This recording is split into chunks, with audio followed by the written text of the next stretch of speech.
Welcome back to the podcast. In this podcast, I'm looking at the topic of communication, which is vital, of course, for any opposite sex relationship, especially that of marriage.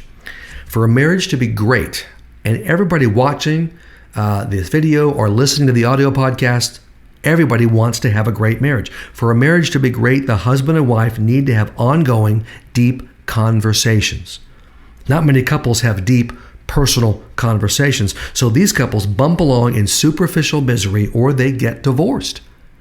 Crisis is going to hit that marriage because they're not bonding, because they're not talking on a deeper level. Now, I've written a book. You'll be shocked to know I've written a book that will help you develop deep conversations. In fact, it's my new devotional, The Secret to Becoming Soulmates. One of the reasons I wrote it. Now, spiritual intimacy, of course, is the most important thing, but along the way, you're also going to develop deep, personal, emotional conversations. That's by design.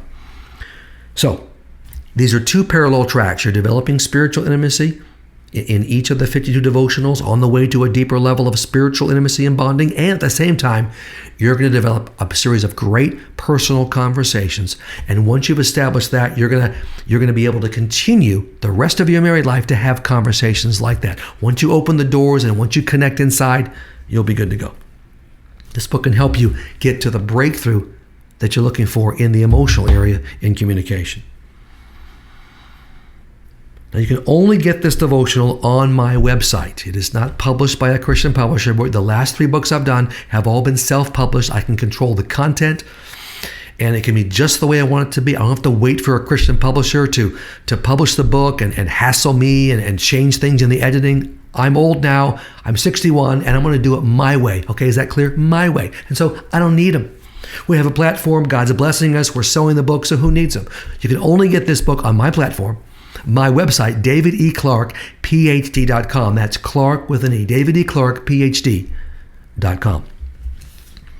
And on that website, you'll see all the resources I have for marriages, improving a marriage that's good now. But most of my resources, frankly, are for marriages in crisis. I consider this book to be a good book to prevent a marital crisis. And if you're going through a crisis, maybe one of my other books is going to be more important for you than this book now. However, down the road, once you've cleared the crisis, The Secret to Becoming Soulmates will be a great follow-up to make sure that you stay close and don't have another crisis. Now, if you buy the paperback of The Secret to Becoming Soulmates, my beautiful blonde Sandy, who of course is my wife and my office manager and my secretary, she will personally mail that paperback to you. She goes to the post office and mails the books. Every day she goes to the post office.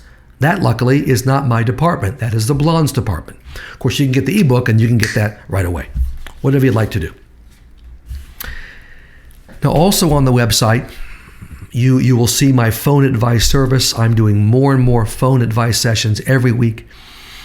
I mentioned in a previous podcast, 85% of what I'm doing now are these phone advice sessions. People call in from across the country. They've heard me or seen me on a Focus on the Family interview, a Janet Parshall interview, Kurt and Kate in the mornings on Moody Radio every Wednesday morning, WKES in St. Petersburg, Florida, and really Central Florida. I do a marriage show with Kurt and Kate, Relationship Wednesday we call it.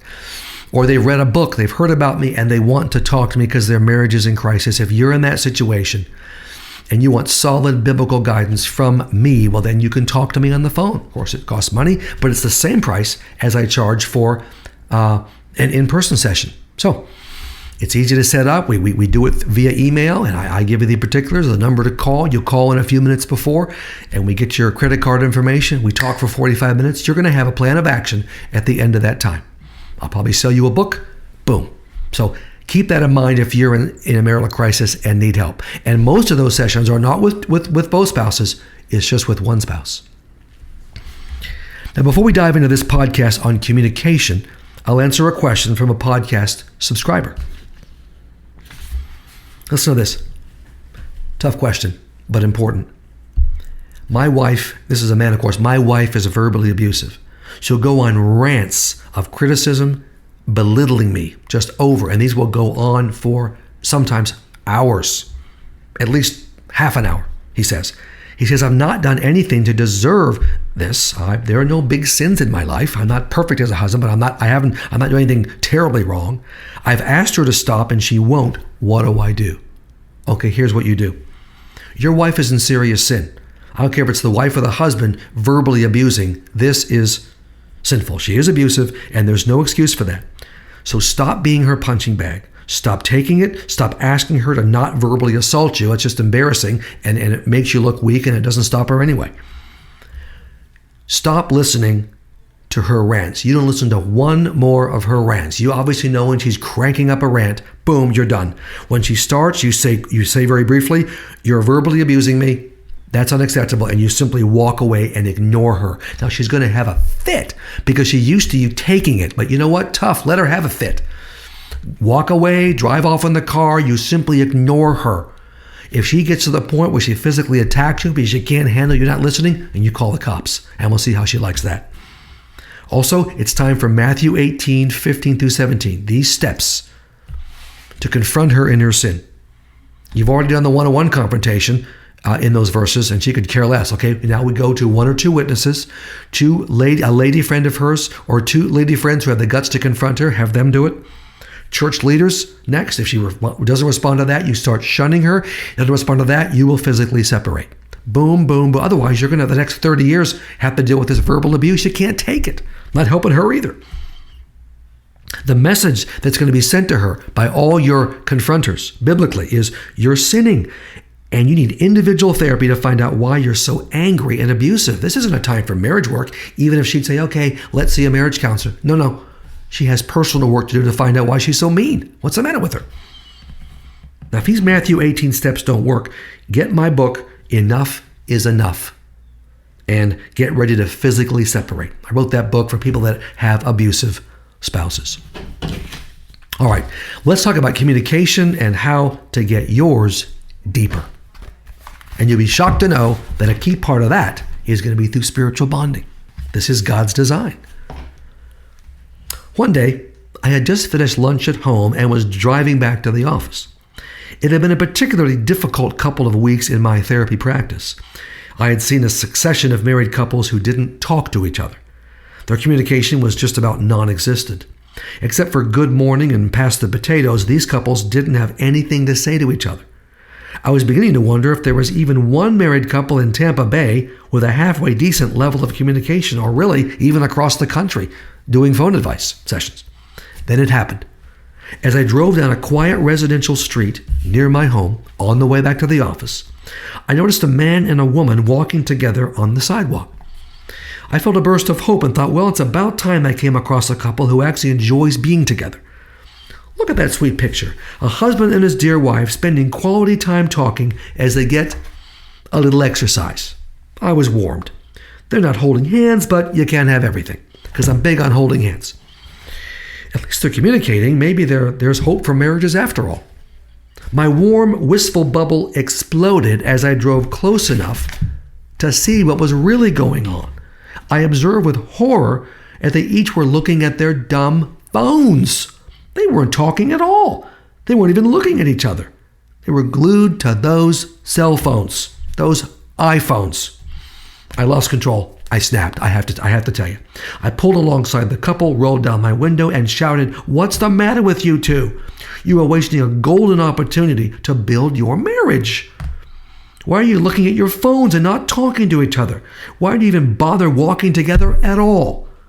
What are you, a couple of zombies? You ought to be ashamed of yourselves."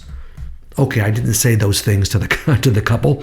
They wouldn't have been able to hear me if I had. Oh, I wanted to. But the man was about 6 feet 2, 250 pounds, and I would have hated to pin him to the ground in front of his wife. Instead, I muttered my comments to myself in the privacy and safety of my car. The walking but not talking couple is an all too accurate snapshot of the state of conversation, frankly, in most marriages. So many husbands and wives don't talk to each other in a deep, revealing, and meaningful way. They don't connect. They live separate lives. They don't truly know each other. They don't know how to communicate. They don't know how to overcome the many obstacles between them and great dialogue. They don't know how. Nobody ever taught them how. Dr. Clarke can teach them how. Wives tend to say, he won't talk to me. How many of you wives listening or watching this would say, I love my husband, good guy, he doesn't talk to me. I've talked to thousands of women in my office and at my seminars and over the phone who have said this to me. I receive letters and, of course, emails, texts, and, of course, the phone calls. I've heard every possible complaint about husbands. Of course, I've also heard Sandy's complaints about me many times, obviously. The number one complaint of women of all ages can be summed up in 5 words. He won't talk to me. Every woman's most cherished desire is that her husband will open up and share his innermost self with her. Look, he's a good guy. She knows he loves her. He's a good provider. He's a good dad. He has integrity. She can trust him. He's not in serious sin of any kind. She loves him for all these qualities, but she wants more. In fact, she needs more. She longs to know him, to know what he's thinking and feeling. She has a powerful need to be emotionally close to him, to be not just his mate, but also his soulmate. See, the book is called The Secret to Becoming Soulmates. I'm just saying. That's why she married this man, to share his life, to have him talk and reveal, and to respond to what she's saying. She realizes that the only way to experience emotional closeness is through conversation, and she's right. So she tries all kinds of methods and approaches to motivate him to talk on a deeper level. Women have been doing this for centuries. But no matter how hard she tries, he refuses to open up. She's sweet and loving, he clams up. She begs, he clams up. She cries, he clams up. He gets angry and intense, he clams up. She fills the air with words, hoping that something she says will trigger a response. He clams up. Nothing works. Most men by nature conceal and hold in their thoughts and feelings. When their wives probe to get at what's inside, which wives do, men automatically respond by shutting down. They feel pressured and will not talk about their inner life. Now, husbands, on the other hand, tend to say this: I don't know what she wants. Although men put up many barriers to emotional closeness, women are just as guilty of preventing conversational intimacy. I've also talked to thousands of men in my therapy office, at seminars, and over the phone, and heard all their complaints about their wives. One of their biggest beefs is the way wives talk in code. Women use a special language to communicate their needs to their husbands. Unfortunately, men have no idea how to crack this code. We don't know the code. The woman will tell the man what she wants him to do. At least she thinks she's told him. In fact, she's not. She actually believes that she sent a crystal clear message, which only an insensitive, uncaring lout could miss. That's a good word, lout. The man does miss it because she sent the message in her female code. When he fails to meet her need, she's upset. It's his fault. He's selfish, he's in trouble, and he doesn't even know why. Here's an example. See if you can relate to this. Suppose a wife gets off the phone and says to her husband, "That was my friend Susie. I haven't talked to her for a while. She's going to a craft class this Saturday morning. I'll bet that's going to be fun. I used to do crafts all the time." Okay, she thinks she just said to her husband, "Susie's going to the craft class and I want to go with her. I miss her and want to renew our friendship. Even though I enjoy crafts, it's not really about crafts. It's about our relationship. She's reaching out to me and that feels good. Is it okay with you if I go?" Another woman would have immediately gotten Susie's real underlying message, no question about it. Unfortunately, this wife is married to a man, and he didn't get the message because she never sent it, at least not in language he can understand. You got to be clear with a man. Come Saturday morning, she's an emotional wreck because she's been waiting for him to encourage her to go to the craft class with her friend. He has no idea what's going on. He's completely forgotten about the class. It's going to be an ugly scene when she pours out her pain to him. She thinks he realizes that she wants to go to the craft class so she can spend time with her friend. She goes into a 20-minute monologue about how little time she has for friends.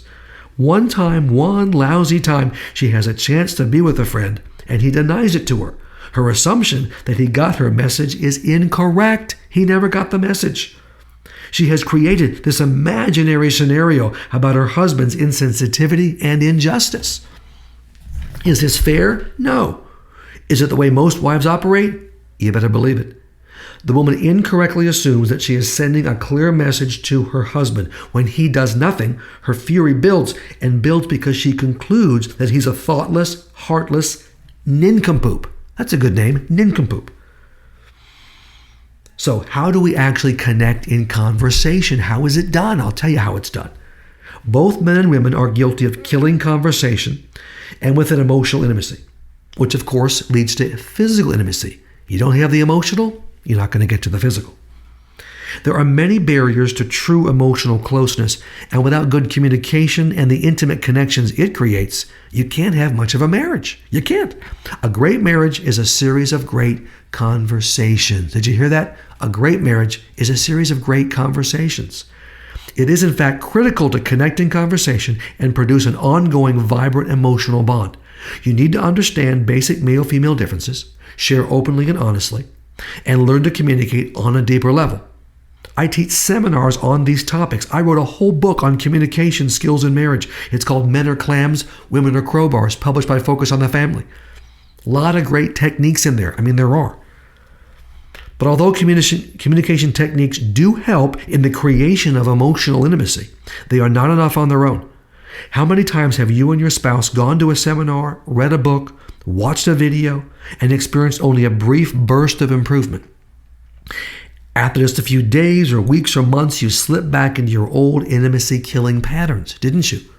The same things happened to Sandy and I over the years, until we figured out the answer. What's the answer?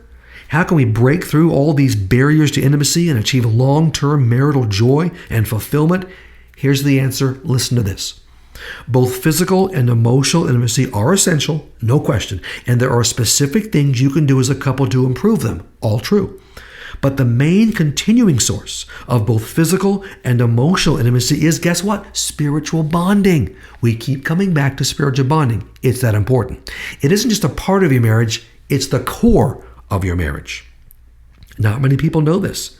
And the price for not knowing, and Sandy and I paid it for years, is the absence of great conversations. With a deep spiritual bond, a husband can stop clamming up and share with his wife what's inside. With a deep spiritual bond, a wife can stop talking in code and clearly communicate her personal needs to her husband. Both of these barriers to emotional intimacy stem from insecurity and fear, which we all have. The man doesn't want to appear vulnerable, lest he be seen as inadequate or weak. He's scared of losing control. That's a guy thing. He feels safe hiding behind his strong, silent image. The woman isn't sure the man loves her for the right reasons. Does he love her for what she does for him, sex, chores, childcare, or for who she is? It's safer to test him with unclear language than to come right out in the open with her needs and deep longings. Spiritual bonding, which again is what's in this book, The Secret to Becoming Soulmates, provides the confidence. Spiritual bonding provides the confidence to be open, vulnerable, and direct with your spouse. In fact, you're not going to get there any other way. Not deeply. It gives you both the confidence that Christ alone can give. Spiritual bonding also connects you on a deeper level. When you bond in spiritual intimacy, you are automatically in touch spiritually. Clearly, obviously, that's the key. This spiritual closeness flows into your emotional closeness. It absolutely does. When you bond spiritually, you gradually and more deeply reveal who you really are. You're revealing the most important part of your life, which is the spiritual. That's going to also transfer into the emotional, even other areas. Consider these powerful words about love from the Song of Solomon. In fact, chapter 8, verse 6, its flashes are flashes of fire, the very flame of the Lord. God, what this verse is saying is God is the only source of genuine love. It doesn't come from me. It doesn't come from Sandy. It doesn't come from you. It doesn't come from your spouse. It comes from God. He's the source. Is your love the flame of the Lord?